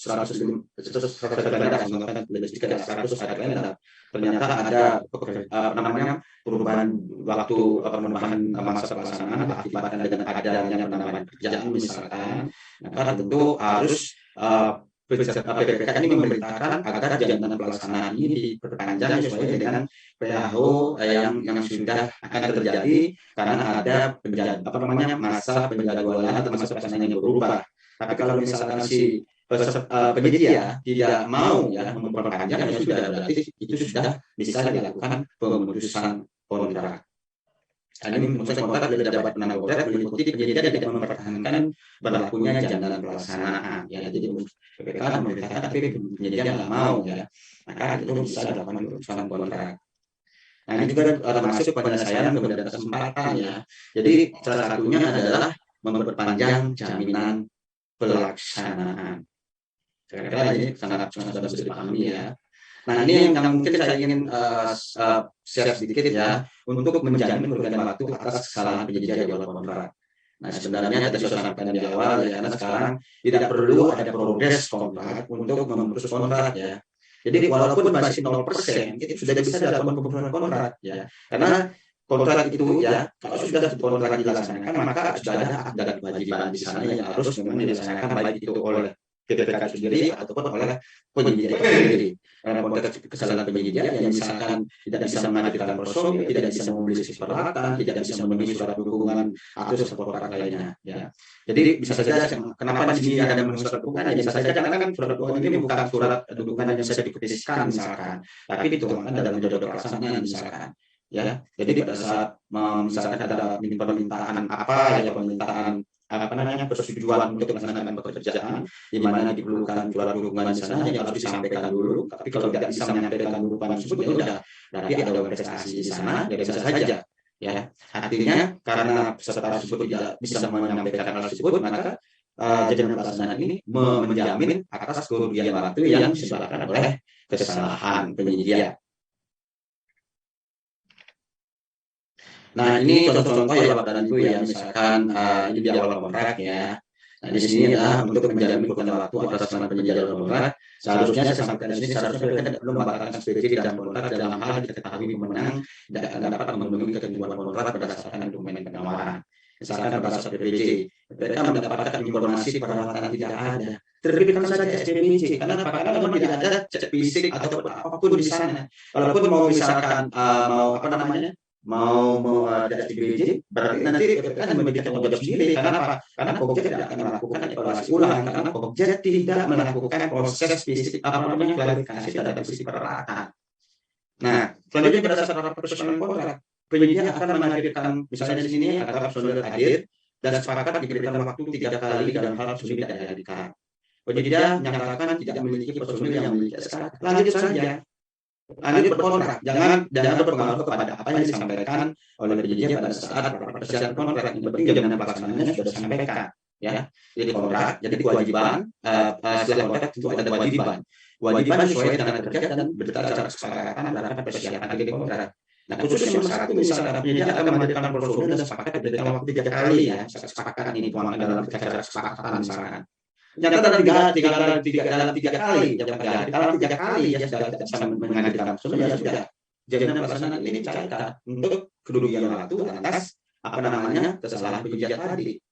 Nah, selanjutnya posisi kedua, penyedia tidak menyatakan tidak memiliki personil yang milik SKK. Walaupun sebenarnya SKK ini bisa digantikan, yang penting penyedia itu hadir. Tapi si peserta ini nggak bisa, si penyedia ini nggak punya personil yang punya SKK sesuai dengan persyaratan. Informasi dari DPI itu sendiri, maka tentu sudah bisa dilakukan pengurusan kontrak. Nah, jadi di sini Bapak dan Ibu, ya suka jaminan pelaksanaan dicairkan. Pertama, penyedia gagal memperbaiki kinerja setelah mendapatkan surat peringatan 3 kali.